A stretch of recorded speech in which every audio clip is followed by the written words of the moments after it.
kind of up in the air. I think it's going to come down to what consumers want. A genetically modified food is a food in which you take a gene from one species and you put it into the DNA of another species. Generic engineering of your food.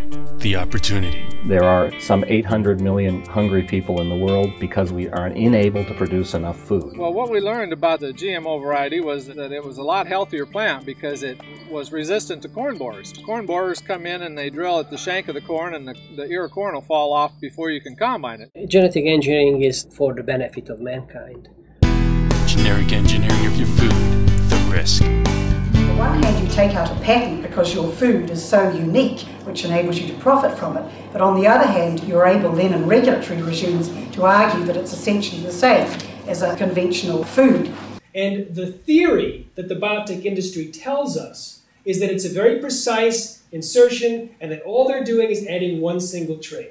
Well, that's definitely not true. I couldn't see any difference in the symptoms from what we were going through and what someone from a nerve gas poisoning would go through. You have to somehow forcefully or by deception, like a piggyback, carry in this construct into a very unwilling plant cell.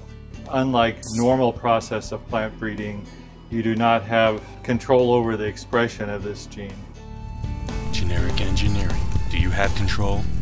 What we found when we looked at the FDA's documents is that their own experts had written memo after memo stating very, very clearly that genetic engineering had to be viewed as inherently different than traditional breeding.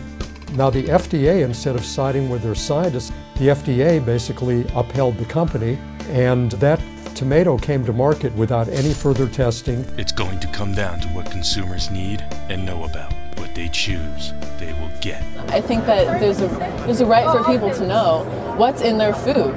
My kitchen is not your lab.